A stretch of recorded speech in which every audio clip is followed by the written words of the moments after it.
In the name of Allah, the most gracious and the most merciful. Dear students, this is HR, your biology teacher. आज हम जो topic पढ़ने जा रहे हैं वो टॉपिक प्राइमरीली थ्योरी बेस्ड है, ठीक है। इसमें कंसेप्चुअली चाहे इतनी चीज़ें ना हो, लेकिन थ्योरेटिकली यानी ज़ुबानी कलामी चीज़ें हैं, ठीक है ना। लेकिन डेफिनेटली चूँकि इसको समझने से ही हम मज़ीद आगे अपने कॉम्प्लेक्स टॉपिक्स को समझ सकते हैं, तो इसको डिस्कस करना यहाँ पे ज़रूरी है, ठीक है। सबसे पहले आपको ये चीज़ पता होनी चाहिए कि व्हाट इज़ होम्योस्टेसिस, ठीक है। होम्योस्टेसिस के बारे में डेफिनेशन है the protection of internal environment from the harms of fluctuations in the external environment is called homeostasis. यानी कि आपके पास एक इंटरनल इन्वायरमेंट है, इसको आपने बचाना है किस चीज़ से? खतरात से। किन खतरात से? किन हार्म से? फ्लक्चुएशन। फ्लक्चुएशन का मतलब होता है बदलाव, चेंजिंग, ठीक है ना। और वो चेंजिंग कहाँ पे हो रही है? एक्सटर्नल इन्वायरमेंट के अंदर, ठीक है ना। तो आपके पास सपोज ये एक ह्यूमन है, इसकी बॉडी के बाहर जो इन्वायरमेंट है वो है एक्सटर्नल इन्वायरमेंट, और जो इन्वायरमेंट इसकी बॉडी के अंदर है वो है इंटरनल इन्वायरमेंट, ठीक है ना। अब याद रखें कि बाहर जो टेम्परेचर होगा या बाहर जो कंडीशंस होंगी, ठीक है ना, उससे इसकी इंटरनल इन्वायरमेंट उसको डैमेज पहुंच सकता है, ठीक है ना। सपोज बाहर कभी किसी चीज़ की इंक्रीज्ड अमाउंट है, बॉडी के बाहर कभी किसी चीज़ की डिक्रीज्ड अमाउंट है, ठीक है ना। लेकिन बॉडी जो है ना, बॉडी के पास एक उसका सेट पॉइंट है। बॉडी कहती है कि बाहर जो मर्जी हो, इंक्रीज्ड अमाउंट हो किसी चीज़ की या डिक्रीज्ड अमाउंट हो, मेरी अपनी बॉडी के अंदर उस अमाउंट को एक रेंज में फिक्स रखना है मैंने, एक रेंज के अंदर लेके आना है, उस रेंज से डेविएट नहीं करना, तभी मैं काम कर पाऊंगी, ठीक है ना। तो बॉडी आपसे ये कह रही होती है। तो इसी चीज़ को हम कहते हैं होम्योस्टेसिस, कि आपके पास आपकी बॉडी है, ठीक है, उसके अंदर इंटरनल इन्वायरमेंट है, उस इन्वायरमेंट को हमने कांस्टेंट रखना है, ठीक है। उस इन्वायरमेंट को हमने, आप कह सकते हैं कि मुस्तकिल रखना है, ठीक है, उसको वेरिएट होने से बचाना है एक्सटर्नल इन्वायरमेंट से आज़ाद होके, ठीक है ना। यानी कि उसके बदलाव से हमें थोड़ा बहुत फ़र्क ज़रूर पड़ेगा, ठीक है, लेकिन हम उसके मुताबिक अपनी बॉडी के अंदर अडेप्टेशंस ले आएँगे, जिससे हमारी बॉडी को कम से कम बदलाव का सामना करना पड़े। तो यहाँ पे सबसे पहले आपने जो बेसिक चीज़ याद रखनी है वो ये चीज़ याद रखनी है कि वॉल्टर बी कैनॉन है, इन्होंने अपनी book wisdom of the body के अंदर फर्स्ट ऑफ ऑल होम्योस्टेसिस का वर्ड यूज़ किया था। होम्योस्टेसिस का जो वर्ड है वो ग्रीक से डिराइव्ड है, ठीक है ना, और इसका मतलब है सिमिलर और स्टेट ऑफ स्टेबिलिटी, यानी चीज़ों का सेम सेम रहना, ठीक है ना।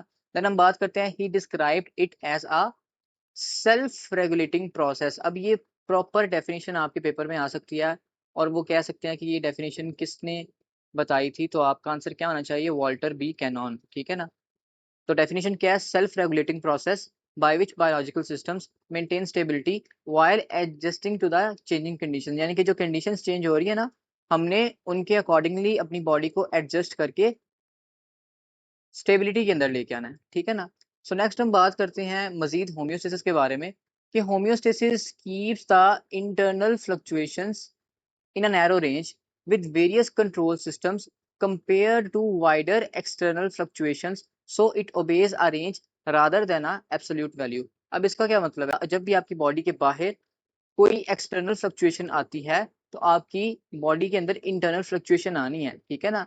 लेकिन आपने क्या करना है? आपने किसी रेंज के अंदर उसको मैनेज कर लेना है, ठीक है ना।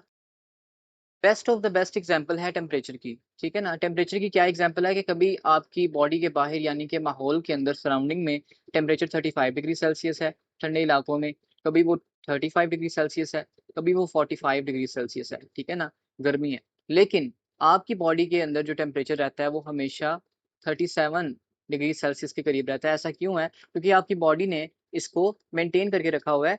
क्या 37 डिग्री सेल्सियस जो है ये बिल्कुल ही एक फिक्स वैल्यू है? क्या बिल्कुल ही एब्सोल्यूट वैल्यू है? हम कहते हैं ना कि 37.6 डिग्री सेल्सियस है, तो क्या ये एक एब्सोल्यूट वैल्यू है? क्या इससे टेम्परेचर अप या डाउन नहीं हो सकता? तो आंसर है कि यस, अप या डाउन हो सकता है, ठीक है ना। ये एक एब्सोल्यूट वैल्यू नहीं है, ठीक है। आपके पास बॉडी को एक रेंज दी जाती है, और उस रेंज के अंदर आपकी बॉडी ने प्लस माइनस रेंज के अंदर उसको रह के मेंटेन करना होता है। तो कोई एब्सोल्यूट वैल्यू नहीं है, कोई आखिरी हरफ नहीं है, कोई लास्ट, यही चीज नहीं कि हमने एक वैल्यू है और उसी को मेंटेन करना है। बेसिकली हमने एक रेंज को फॉलो करना होता है, उस रेंज के अंदर हम प्रोटेक्टेड रहते हैं, ठीक है ना। सो नेक्स्ट हम बात करते हैं कि होम्योस्टेसिस है। होम्योस्टेसिस की जरूरत क्यों पड़ती है, ठीक है ना, why we have the process of homeostasis, ठीक है ना। तो सबसे पहले तो हमें पता होना चाहिए कि होम्योस्टेसिस जो है उसके बगैर ऑर्गेनिज्म का सर्वाइवल पॉसिबल ही नहीं है, ठीक है ना। उसके बगैर ऑर्गेनिज्म जिंदा ही नहीं रह सकता, ठीक है ना। लेकिन फिर भी अगर हम इसको एवोल्यूशनरी पॉइंट ऑफ व्यू से देखें तो fluctuations in the external environment occur continuously. आपकी बॉडी के बाहर जो इन्वायरमेंट है वहां पे बदलाव मुसलसल आ रहा है, कंटिन्यूसली चेंज आ रहा है, ठीक है ना। So by evolutionary history each organism has assumed a specific set point of internal environment। लिहाजा अब देखें, एवोल्यूशनरी पॉइंट ऑफ व्यू से देखें, आपकी बॉडी के अंदर एक सेट पॉइंट को सेट कर दिया गया बाहर की कंडीशंस को देखते हुए। आपकी बॉडी ने कहा कि बाहर फ्लक्चुएटिंग कंडीशंस है, कभी किसी चीज की वैल्यू, कभी टेम्परेचर फॉर एग्जांपल उसकी वैल्यू इंक्रीज हो रही है, कभी बाहर के टेम्परेचर की वैल्यू डिक्रीज हो रही है, ठीक है ना। इससे मेरे अपनी फंक्शनिंग के अंदर खराबी आ रही है, ठीक है ना। लिहाजा मुझे क्या करना पड़ेगा, मुझे एक सेट पॉइंट रखना पड़ेगा ताकि मैं उसके गिर्द रह के अपना काम कर सकूं, ताकि मेरी बॉडी के एंजाइम्स बेस्ट वर्क कर सकें, ठीक है ना। At various level of organization, यानी कि सेल के लेवल पे, यानी कि टिश्यू के लेवल पे, यानी कि आपके पास किसी ऑर्गन के लेवल पे, ये सारा होम्योस्टेटिक मैकेनिज्म हो रहा होता है सूटेबल टू इट्स सराउंडिंग, ठीक है ना। तो ये सारी वही बात है कि अपनी सराउंडिंग के हिसाब से, अपनी सराउंडिंग में ही रहते हुए फ्लक्चुएशंस को देख के ऑर्गेनिज्म ने एवोल्यूशनरी पॉइंट ऑफ व्यू से अपने आप को एक सेट पॉइंट दे दिया और उसको ओबे करना शुरू कर दिया, ठीक है ना। So due to homeostasis any fluctuation can not damage the body, ठीक है ना। अदरवाइज अगर होम्योस्टेसिस ना होती तो आपकी बॉडी का टेम्परेचर भी बाहर के टेम्परेचर के साथ साथ राइज होता और आपका टेम्परेचर 45 डिग्री सेल्सियस तक चला जा सकता था, और इसी तरह से आपका टेम्परेचर 25 डिग्री सेल्सियस तक ड्रॉप कर सकता था अगर होम्योस्टेटिक मैकेनिज्म ना होते। और आपको पता है कि एंजाइम्स आपकी बॉडी के वो एक स्पेसिफिक टेम्परेचर पे ही काम कर सकते हैं, उससे अबव जाए तो डिनेचरेशन हो जाती है, उससे बिलो जाए तो इनएक्टिवेशन हो जाती है। लिहाजा ये सारी चीजें हमें होम्योस्टेसिस की इंपॉर्टेंस को बताती हैं, ठीक है ना। देन हम बात करते हैं ऐसे कौन से कंपोनेंट्स हैं हमारी बॉडी के अंदर जो मोस्ट सिवियरली अफेक्ट होते हैं by the fluctuations in the external environment. ऐसी कौन सी चीजें हैं हमारी बॉडी के अंदर जो एक्सटर्नल इन्वायरमेंट की वजह से सबसे ज्यादा अफेक्ट होती हैं। तो सबसे पहले आपकी बॉडी का जो वाटर कंटेंट है वो सबसे ज्यादा अफेक्ट होता है, ठीक है ना। फिर आपकी बॉडी में जो आयंस हैं, जो सॉल्यूट्स हैं, वो भी एक्सटर्नल इन्वायरमेंट की फ्लक्चुएशन से अफेक्ट होते हैं। देन आपका जो टेम्परेचर है, ठीक है, आपकी बॉडी का टेम्परेचर जो है, these things basically are most affected by the changes in the external environment, ठीक है ना। और इसकी एग्जांपल आप इस तरह से ले सकते हैं कि जब बाहर गर्मी का मौसम होता है समर के दौरान, तो आपके अराउंड जो टेम्परेचर है वो 45 डिग्री सेल्सियस है, लेकिन आपकी बॉडी का जो टेम्परेचर है वो 37 डिग्री सेल्सियस है। लिहाजा आपकी बॉडी का टेम्परेचर राइज हो जाता है, आपकी बॉडी का टेम्परेचर राइज हो जाता है। अब उस केस में आपकी बॉडी को कूल डाउन करने के लिए आपकी बॉडी से वाटर को इवेपोरेट किया जाता है स्वेटिंग के जरिए, ठीक है ना। तो देखिए आपके पास अगर वाटर लीव कर रहा है बॉडी को तो आयंस भी लीव करेंगे साथ में, सॉल्ट की फॉर्म में या किसी और फॉर्म में, ठीक है ना। तो बेसिकली आपके पास सिर्फ टेम्परेचर के बढ़ जाने से, बाहर सिर्फ गर्मी हो जाने की वजह से वाटर, आयंस और टेम्परेचर, इन तीनों का लेवल जो है वो चेंज हो गया। देन हम बात करते हैं पीटीबी के अंदर, basically Punjab text book board, उसके अंदर एक लाइन लिखी है, homeostasis is the central requirement in the maintenance of an organism, ठीक है। सेंट्रल रिक्वायरमेंट है एक ऑर्गेनिज्म के सर्वाइवल के लिए, उसकी मेंटेनेंस के लिए, which compels the adaptation in the constant changing conditions, जो कि हमें फोर्स करती है इस चीज पे कि हम अपनी चेंजिंग कंडीशंस के मुताबिक उनके मुकाबले में अडेप्टेशंस लेके आए बॉडी के अंदर, और हम एवोल्यूशन के अंदर कंट्रीब्यूशन लेके आए, ठीक है ना।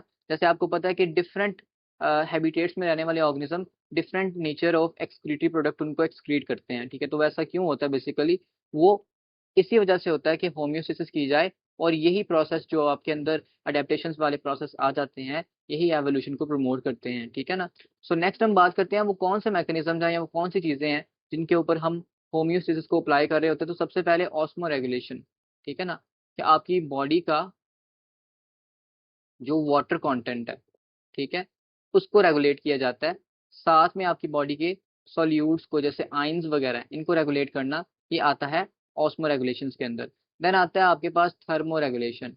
थर्मो रेगुलेशन अपने नाम से ही साफ है कि आपके पास टेम्परेचर की रेगुलेशन होगी। एंड देन आपके पास आता है एक्सक्रीशन। एक्सक्रीशन से मुराद क्या है कि आपकी बॉडी से मेटाबॉलिक वेस्ट को निकाला जाएगा। इसको हम आने वाले लेक्चर में बहुत ही डिटेल के साथ पढ़ेंगे, ठीक है, तो आपने परेशान नहीं होना।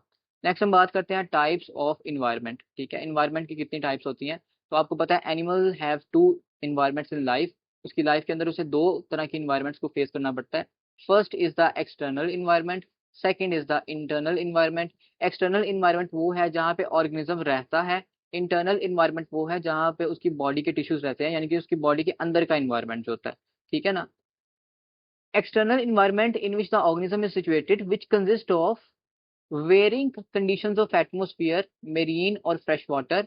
एक्सटर्नल इन्वायरमेंट जहाँ पे कोई इंसान रह रहा होता है, वहाँ पे एटमोस्फियर, वहाँ पे मेरीन या फ्रेश वाटर हैबिटेट, इनके अंदर चेंजिंग्स आ रही होती हैं, ठीक है ना। हवा के अंदर चेंजिंग आ रही होती है, देन वाटर कंटेंट के अंदर चेंजिंग आ रही होती है डेफिनेटली। इंटरनल इन्वायरमेंट की बात करें तो इसके अंदर कौन सी चीज़ें आ जाती हैं। एक तो आपका टिश्यू फ्लूइड, जिसने आपके सेल्स को सराउंड करके रखा हुआ है, वो आ जाता है। फिर आपके पास ब्लड आ जाता है, ठीक है। फिर आपके पास लिम्फ आ जाता है, ठीक है ना। इसको मैं कैसे समझाऊंगा। आपके पास सपोज ये एक सेल है, ये दूसरा सेल है, तीसरा सेल, चौथा, पांचवा, छठा, ये सेल्स हैं आपकी बॉडी में। देन ये एक ब्लड वेसल है जो कि इन सेल्स के पास से गुजर रही है।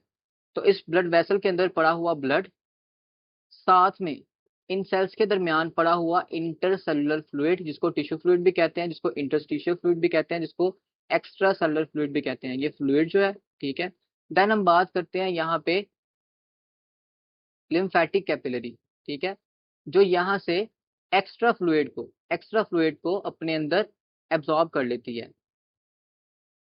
तो ये लिम्फेटिक कैपिलरी के अंदर जो लिम्फ प्रेजेंट है, ब्लड वेसल में जो ब्लड प्रेजेंट है, और सेल्स के दरमियान में जो टिश्यू फ्लूइड प्रेजेंट है, ये तीन चीजें मिलकर बनाती हैं आपकी बॉडी का इंटरनल इन्वायरमेंट, ठीक है ना।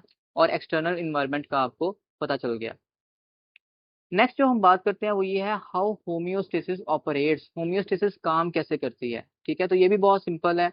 सबसे पहले आपको पता होना चाहिए वेरिएबल का, जिसको हम स्टिमुलस भी कहते हैं, ठीक है। The internal changeable factors of the body like solute, water and temperature are called variables। आपकी बॉडी के अंदर जो ऐसे फैक्टर्स हैं जो कि एक्सटर्नल इन्वायरमेंट की फ्लक्चुएशन से चेंज हो जाते हैं, उनको वेरिएबल कहते हैं। These are influenced by the external environment changes, जो कि बिल्कुल ही एक बच्चों वाली बात है। देन हम बात करते हैं सेट पॉइंट की। सेट पॉइंट भी आपको पता होगा। वेरिएबल्स की एक नॉर्मल या आइडियल वैल्यू होती है इंटरनल इन्वायरमेंट के अंदर। याद रखें, एक्सटर्नल इन्वायरमेंट में वेरिएबल्स की नॉर्मल वैल्यू या सेट पॉइंट नहीं होता। एक्सटर्नल इन्वायरमेंट में कोई सेट पॉइंट नहीं होता, लेकिन इंटरनल इन्वायरमेंट में सेट पॉइंट होता है। इस नॉर्मल वैल्यू को हम सेट पॉइंट कह देते हैं, ठीक है। And it is stored in the memory, ये आपकी बॉडी की मेमोरी में स्टोर्ड होती है ये चीज। इसकी एक फिक्स वैल्यू होती है, ठीक है ना। इसकी एक फिक्स वैल्यू होती है, किस फॉर्म के अंदर, किसी रेंज की फॉर्म के अंदर, ठीक है ना, किसी रेंज की फॉर्म के अंदर। तो homeostatic mechanism operates just like a physical control system. Physical control system यानी कि जिसको फिजिक्स ने बनाया हो, और बायोलॉजिकल कंट्रोल सिस्टम यानी जो बायोलॉजी की वजह से बना हो, ठीक है ना, यानी कि लिविंग सिस्टम। यानी कि physical control system is non living system. अब इसके तीन कंपोनेंट्स होते हैं, होम्योस्टेसिस के तीन कंपोनेंट्स होते हैं। सबसे पहला कंपोनेंट आपके पास क्या है, बायोलॉजिकल सिस्टम में receptor, then control system, then effector, ठीक है ना। ऑन दी अदर हैंड अगर फिजिकल सिस्टम की हम बात करते हैं तो थर्मोमीटर, थर्मोस्टेट और हीटिंग कॉयल। टेम्परेचर का कोई भी चेंज आएगा, थर्मोमीटर उसको डिटेक्ट करेगा, थर्मोस्टेट को मैसेज देगा, और थर्मोस्टेट फिर हीटिंग कॉयल को मैसेज देगा कि आपने क्या करना है, आपने टेम्परेचर को दोबारा से रिस्पॉन्ड करके नॉर्मल लेवल पे लेके आना है। सपोज के अगर किसी डिवाइस का टेम्परेचर जो है वो डाउन हो गया, ठीक है ना, लो टेम्परेचर हो गया, तो थर्मोमीटर जो है वो थर्मोस्टेट को मैसेज भेजेगा, जिससे थर्मोस्टेट हीटिंग कॉयल को कहेगा कि आप ज़्यादा हीट प्रोड्यूस करो, और उससे क्या होगा, टेम्परेचर दोबारा से नॉर्मल वैल्यू पे आ जाएगा, ठीक है ना। तो ये आपके पास बेसिकली फिजिकल सिस्टम की बात होगी। इसी तरह अगर हम बात करते हैं ना बायोलॉजिकल सिस्टम की, तो आपके पास कोई रिसेप्टर होता है, वो किसी स्टिमुलस को डिटेक्ट करता है। कंट्रोल सेंटर को यानी ब्रेन को मैसेज देता है और अफेक्टर के जरिए रिस्पॉन्स आता है, जिसको हम कहते हैं कि वो क्या चीज़ है, वो मसल है या ग्लैंड है। ठीक है, लिहाजा receptor detects the change in variable and feed the information. Information किसको भेजता है, किसको शिकायत करता है, कंट्रोल सेंटर को। Control centre puts together the data from the sensor और द रिसेप्टर, और वो उसको सेट पॉइंट के साथ कंपेयर करता है। ठीक है ना, उस इंफॉर्मेशन को कंट्रोल सेंटर रिसीव भी करता है, उसको सेव भी करता है और सेट पॉइंट से कंपेयर भी करता है, और फिर वो अफेक्टर को ये हुक्म देता है कि भाई हमारे पास दोबारा से जो कंडीशन, नॉर्मल कंडीशन है, उसकी तरफ चीज़ों को लेके जाओ। ठीक है ना, इसके हवाले से आपकी जो पीटीबी है उसने एक पिक्चर दी है कि ये आपके पास अगर एक सिंपल कंट्रोल सिस्टम है, ठीक है, तो उसमें हमारे पास एक सेल की बात की गई है। ठीक है, कंट्रोल सिस्टम बॉडी के बाहर भी कोई हो सकता है, कोई ऑर्गन भी हो सकता है। आप कह सकते हैं जैसे बॉडी के बाहर जिसने बॉडी को कवर किया है, स्किन, वो एक ऑर्गन है, वो कंट्रोल सिस्टम हो सकता है। बॉडी के अंदर कोई ऑर्गन है, वो कंट्रोल सिस्टम हो सकता है, या एक सेल खुद भी कंट्रोल सिस्टम हो सकता है। अब यहाँ पे इंट्रासेलुलर इन्वायरमेंट है और एक्स्ट्रा सेलुलर इन्वायरमेंट है, यहाँ पे कोई तब्दीली आएगी, उसको डिटेक्ट किया जाएगा और उसको रिस्पॉन्स दिया जाएगा। ठीक है, तो वही चीज़ आपके पास, क्या टेम्परेचर जो है वो डिक्रीज हुआ या इंक्रीज हुआ, थर्मोरिसेप्टर ने उसको डिटेक्ट किया, हाइपोथैलेमस को बताया कि टेम्परेचर का इंक्रीज है या डिक्रीज है। अगर तो टेम्परेचर डिक्रीज हुआ है तो आपके पास जो मसल है वो हीट प्रोड्यूस करने लग जाएंगे शिवरिंग के जरिए, और अगर आपके पास टेम्परेचर इंक्रीज हुआ है तो आपके स्वेट ग्लैंड्स जो होते हैं वो वाटर के जरिए स्वेटिंग का प्रोसेस आप कह सकते हैं उसको करेंगे इनिशिएट, और कूलिंग इफेक्ट प्रोड्यूस हो जाएगा।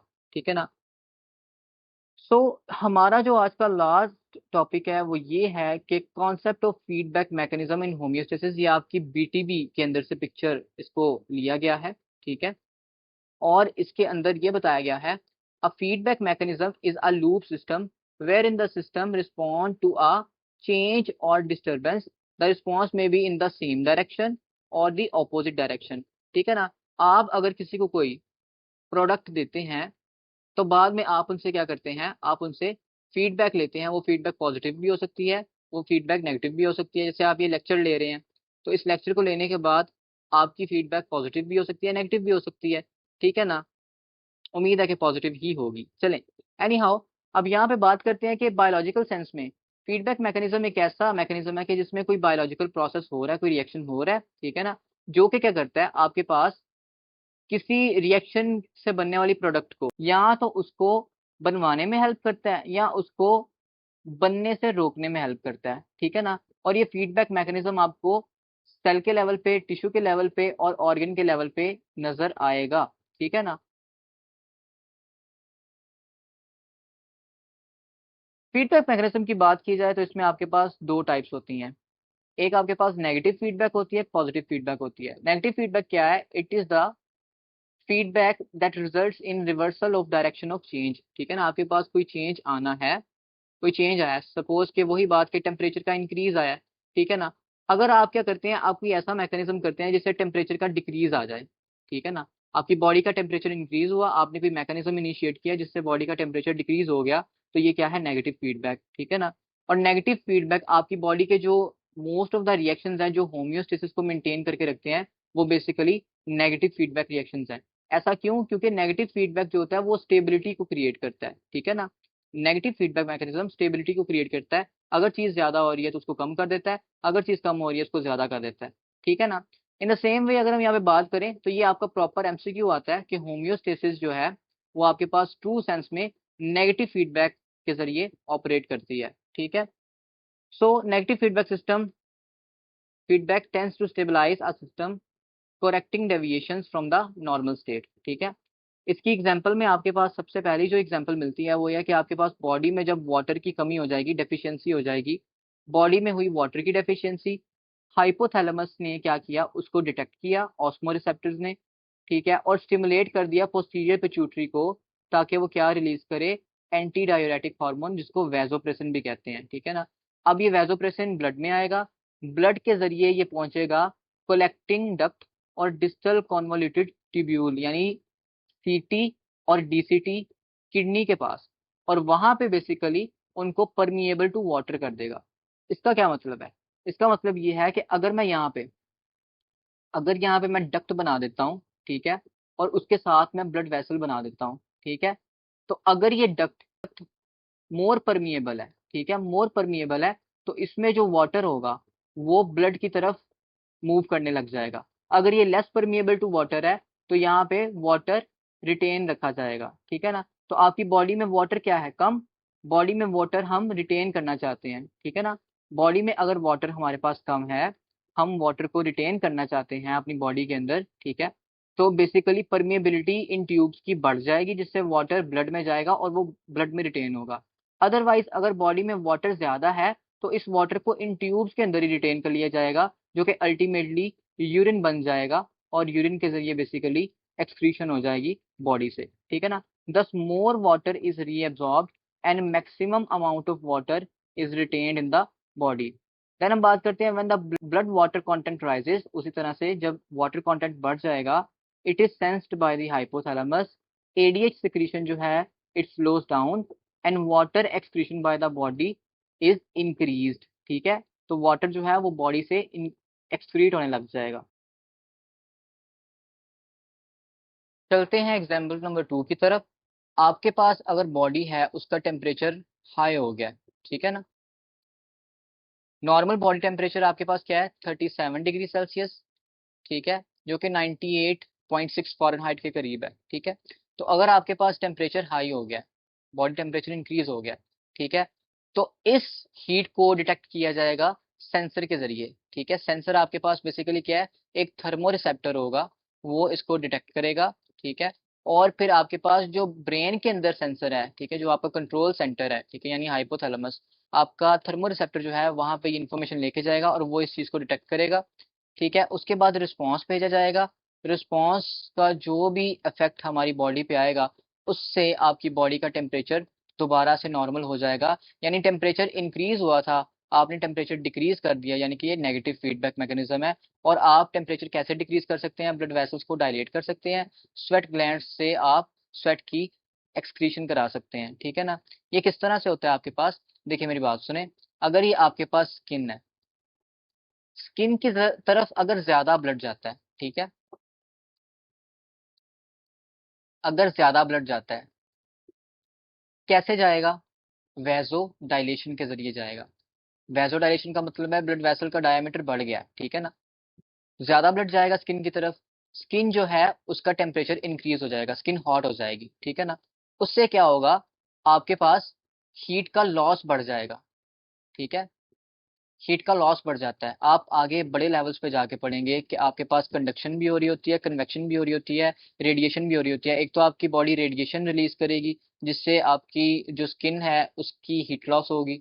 फिर आप जहाँ बैठे हुए हैं, आपकी बॉडी के साथ जो जो स्ट्रक्चर्स इन कांटेक्ट आ रहे हैं, उन बॉडीज के साथ कांटेक्ट टू कांटेक्ट कंडक्शन होगी। और जो आपके इर्द गिर्द एयर है, ठीक है, वो एयर आपकी बॉडी को लगेगी, आपकी स्किन को लगेगी, और वहां से कन्वेक्शन के जरिए हीट जो है वो आपकी बॉडी से रिलीज हो जाएगी, ठीक है ना।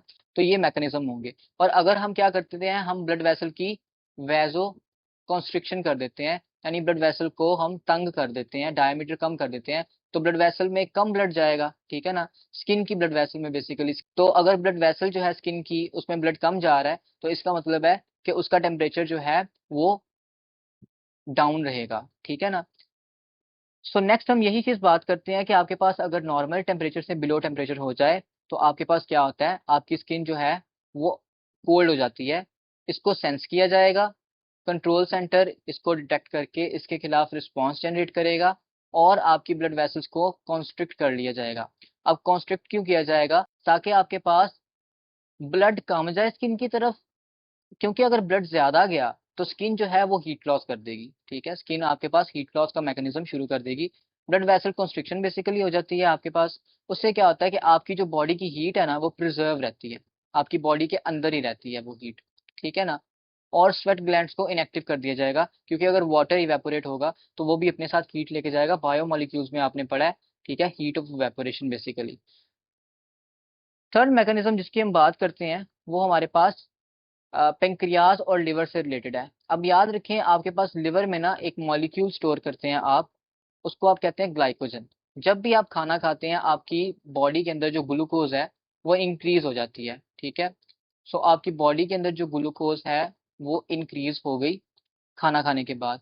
आपकी बॉडी उस ग्लूकोज को इस्तेमाल करेगी। ठीक है, ग्लूकोज अल्टीमेटली कहाँ जाएगी? ब्लड के अंदर। ठीक है, जो भी आप खाना खाएंगे वो खाना एब्जॉर्ब होगा, ग्लूकोज ब्लड में जाएगी, ब्लड से फिर वो ग्लूकोज पूरी बॉडी को जाएगी, बॉडी उस ग्लूकोज को इस्तेमाल करके अपनी रिक्वायरमेंट को पूरा करेगी, और जो एक्स्ट्रा ग्लूकोज हो जाएगी उसको ग्लाइकोजन में कन्वर्ट कर लिया जाएगा। लिवर उसको कन्वर्ट करता है ग्लाइकोजन में। ठीक है, मसल सेल्स होते हैं वो भी ग्लाइकोजन बना लेते हैं, उस ग्लूकोज को ब्लड से उठा उठा के अपने अंदर इकट्ठा करते हैं और उसकी ग्लाइकोजन बना लेते हैं ताकि उनको स्टोर किया जा सके इस ग्लूकोज को। ठीक है ना।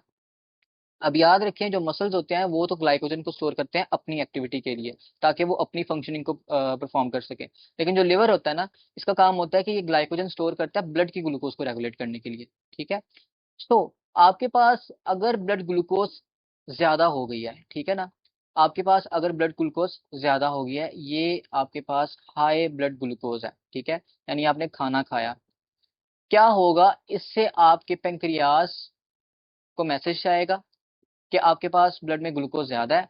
पेंक्रियाज क्या करेगा? इंसुलिन की रिलीज करेगा। इंसुलिन की रिलीज से क्या होगा? आपके पास इस ग्लूकोज को डिफरेंट ऑर्गन्स में शिफ्ट कर दिया जाएगा। ब्लड में ग्लूकोज ज्यादा हुई, पेंक्रियाज ने उसको डिटेक्ट करके, ठीक है, इंसुलिन रिलीज किया बेसिकली। इंसुलिन के रिलीज हो जाने से अब ये इंसुलिन इस एक्स्ट्रा ग्लूकोज को डिफरेंट ऑर्गन्स में फेंकेगी, जैसे कि लिवर हो गया, जैसे कि बाकी ऑर्गन्स हो गए। वो ऑर्गन्स इस ग्लूकोज को इस्तेमाल कर सकते हैं, ठीक है, और इसको स्टोर भी कर सकते हैं ग्लाइकोजन की फॉर्म में। इन द सेम वे, जब आपके पास ब्लड शुगर कम हो जाती है, इससे क्या होता है? ग्लूकागॉन की रिलीज वो स्टिमुलेट होती है पेंक्रियाज से। अब ग्लूकागॉन क्या करेगा? ग्लूकागॉन उस स्टोर्ड ग्लूकोज को, जो कि लिवर में आपने ग्लाइकोजन की फॉर्म में स्टोर करके रखा हुआ है, ठीक है ना, उस स्टोर्ड ग्लूकोज को रिलीज करवाएगा और उसको ब्लड के अंदर लेके आएगा। ठीक है ना। तो ये एक बहुत ही बेसिक सा कॉन्सेप्ट है कि आपके पास जब भी ब्लड शुगर है वो इंक्रीज करती है, तो आपके पास इंसुलिन रिलीज होगी। इंसुलिन रिलीज हो जाने से ब्लड शुगर जो है वो डाउन हो जाएगी। क्यों? क्योंकि इंसुलिन ने उस शुगर को ब्लड से उठा के ऑर्गन्स के अंदर शिफ्ट कर दिया, ऑर्गन्स को दे दिया, सेल्स के अंदर फेंक दिया। ठीक है ना। तो क्या ये नेगेटिव फीडबैक मैकेनिज्म नहीं है? जी बिल्कुल, ये नेगेटिव फीडबैक मैकेनिज्म है। ठीक है, तो नेक्स्ट हम बात करते हैं पॉजिटिव फीडबैक के बारे में।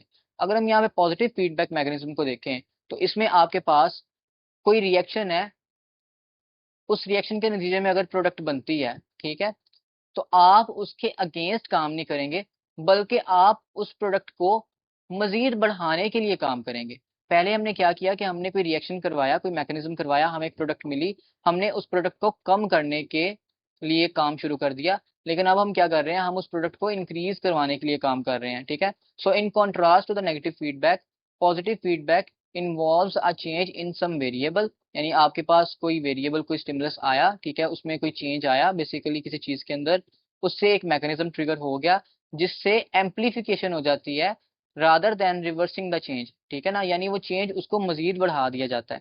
ठीक है, तो यहाँ पे फॉर एग्जांपल अगर हम कंसिडर करते हैं चाइल्ड बर्थ का फिनोमिनन, चाइल्ड बर्थ, ठीक है, जब एक चाइल्ड है उसने पैदा होना होता है, तो आपके पास बेसिकली क्या होता है कि ब्लड के अंदर प्रोजेस्टेरॉन का लेवल लो हो जाता है। इससे क्या होता है कि आपके पास बॉडी में ऑक्सीटोसिन का रिलीज जो है ट्रिगर हो जाता है। ऑक्सीटोसिन जो है वो स्टिमुलेट करेगा यूट्रस की कॉन्ट्रैक्शन को। ठीक है, यूट्रस की कॉन्ट्रैक्शन को स्टिमुलेट करेगा। यूट्राइन कॉन्ट्रैक्शन जो है वो बेबी को सर्विक्स के अगेंस्ट पुश करेंगी, जिससे क्या होगी कि सर्विक्स जो है वो डायलेट कर जाएगी। ठीक है ना। अगर हमारे पास ये यूट्रस है, ये उसकी ओपनिंग जो है सर्विक्स है, ठीक है, ये यूट्रस है, ये सर्विक्स है, और इसके अंदर ये हमारे पास एक बेबी है। ठीक है ना। तो आपके पास ये चीज होगी कि ऑक्सीटोसिन ने यूट्रस पे एक्ट करना है, यूट्रस ने इस बेबी के ऊपर फोर्स लगानी है, और बेबी ने सर्विक्स की तरफ एक्सपल हो जाना है। ठीक है ना, जिससे क्या होगा? सर्विक्स डायलेट हो जाएगी। ठीक है, सर्विक्स क्या होगी? डायलेट हो जाएगी। अब ये जो डायलेटेशन ऑफ सर्विक्स है ना, इसकी तरफ से मैसेज लाना है ब्रेन को। ठीक है, pressure sensitive nerves send impulse to the brain. जो आपकी सर्विक्स है, ठीक है, वहां से न्यूरॉन्स इंफॉर्मेशन लेके जाते हैं ब्रेन की तरफ, और ब्रेन का जो पिट्यूटरी ग्लैंड है वो मजीद ऑक्सीटोसिन रिलीज कर देगा इस चीज को देखते हुए, जिससे क्या होगा, ऑक्सीटोसिन आके यूट्राइन कॉन्ट्रेक्शन को मजीद इंक्रीज करेगी, मजीद सर्विक्स की डायलेटेशन होगी, मजीद आपके पास सिग्नल एम्पलीफाई होगा, मजीद ऑक्सीटोसिन बनेगा, और आपके पास ये पॉजिटिव साइकिल चलता ही रहेगा जब तक कि आपके पास बेबी जो है वो बॉडी से आउट ना हो जाए, वो निकल ना जाए, ठीक है ना।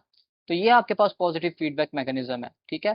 देन एक और एग्जांपल आपको जो देखने को मिलती है वो क्या है, वो है इंजरी।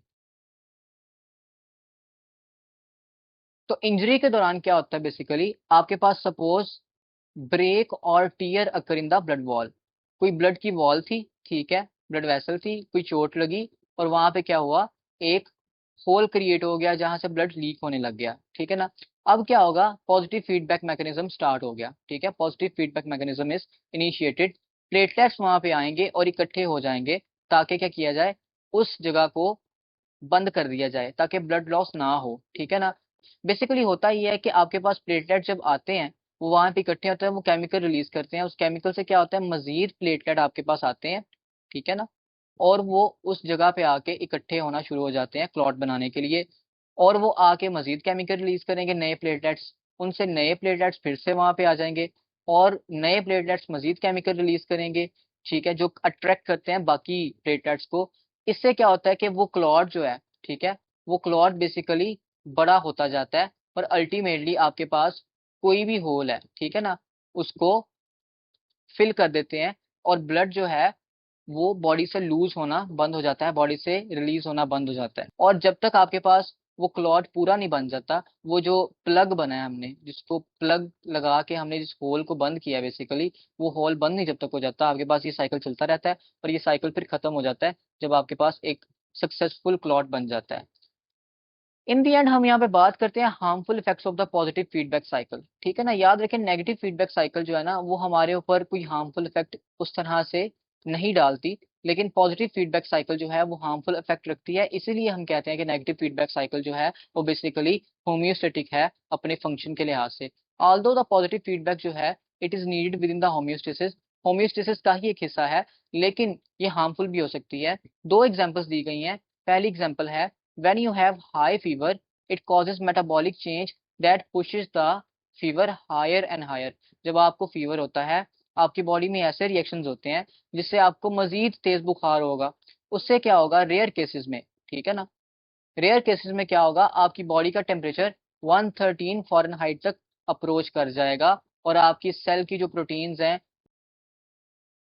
वो वर्क करना छोड़ देंगी, यानी कि आपके जो एंजाइम्स हैं वो काम करना छोड़ देंगे और मेटाबॉलिज्म रुक जाएगा और अल्टीमेटली डेथ हो जाएगी, ठीक है। सो नॉर्मल सिचुएशन में क्या होता है, आपके पास आपको फीवर होगा, उस फीवर को डिक्रीज कर दिया जाएगा, ठीक है, पैथोजन से लड़ाई करने के बाद, पैथोजन को किल करने के बाद, ठीक है।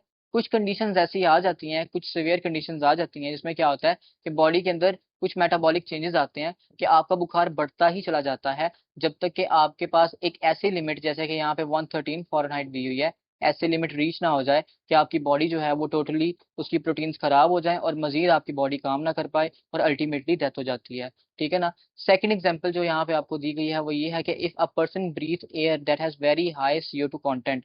आप जो नॉर्मली एयर को इनहेल करते हैं उसमें O2 कंटेंट होता है ज्यादा अमाउंट में और CO2 कंटेंट बहुत कम होता है, ठीक है। लेकिन अगर कोई इंसान जो है वो ऐसी एयर को ब्रीद इन करता है जिसमें CO2 कंटेंट बहुत बहुत ज्यादा है, अब इससे क्या होगा, आपकी बॉडी में, आपकी बॉडी का CO2 कंटेंट बढ़ेगा, कार्बन डाइऑक्साइड ब्लड में बढ़ जाएगी। ब्लड में जब CO2 बढ़ जाएगी, इसको डिटेक्ट किया जाएगा कीमो रिसेप्टर्स के थ्रू। आपकी बॉडी में जो कीमो रिसेप्टर्स हैं जो कि CO2 को डिटेक्ट करते हैं बेसिकली, वो इसको डिटेक्ट करेंगे, ठीक है ना। जैसे कि आपकी जो कैरोटिड बॉडी है, ठीक है ना, कैरोटिड बॉडी के अंदर कीमो रिसेप्टर्स होते हैं, आपके हाइपोथैलेमस में कीमो रिसेप्टर्स होते हैं, तो ये कीमो रिसेप्टर्स आपकी बॉडी में मौजूद कार्बन डाइऑक्साइड को डिटेक्ट करेंगे, ठीक है ना, कि आपकी बॉडी में कार्बन डाइऑक्साइड बढ़ गई है और ब्रीदिंग को तेज कर देंगे ताकि उस कार्बन डाइऑक्साइड को बाहर निकाला जाए बॉडी से, ठीक है ना, और ऑक्सीजन को अंदर लेके आया जाए, ताकि ऑक्सीजन का लेवल बॉडी में ज्यादा हो और कार्बन डाइऑक्साइड का लेवल कम हो। लेकिन आप किस जगह पे बैठे हुए हैं? आप ऐसी जगह पे बैठे हुए हैं जहाँ पे कार्बन डाइऑक्साइड का कंटेंट बहुत ज्यादा है, ठीक है ना। लिहाजा आप जितनी भी ब्रीदिंग इंक्रीज कर लें, उससे क्या होगा, उससे मजीद CO2 आपकी बॉडी में आएगी, आपकी बॉडी के अंदर, आपके ब्लड के अंदर CO2 का लेवल बढ़ेगा, उससे आपके पास रिसेप्टर्स को मजीद स्टिमुलेट किया जाएगा और आप फास्टर एंड फास्टर ब्रीदिंग करते जाएंगे, ठीक है ना। और अल्टीमेटली अगर इस प्रोसेस को रोका नहीं जाता तो डेथ हो जाती है, ठीक है। सो ये आपके पास सारे के सारे होम्योस्टेटिक मैकेनिज्म थे, सारे के सारे चेंजेस थे। ये एक बहुत ही बेसिक सा लेक्चर है, बहुत ही आप कह सकते हैं कि क्रैम करने वाला या थ्योरी बेस्ड लेक्चर है, ठीक है ना। इसके अंदर कोई प्रॉपर इतना कॉन्सेप्ट नहीं है उस हवाले से, ठीक है। सो इस चैप्टर को आप तैयार कर लीजिएगा, इस टॉपिक को, ठीक है। मजीद हम नेक्स्ट टॉपिक के अंदर देखेंगे कि आपके पास होम्योस्टेसिस जो है वो किस तरह से ऑस्मो रेगुलेशन, थर्मो रेगुलेशन और एक्सक्रीशन के जरिए ऑपरेट करती है, ठीक है ना। सो अपना ख्याल रखिएगा। अल्लाह हाफिज।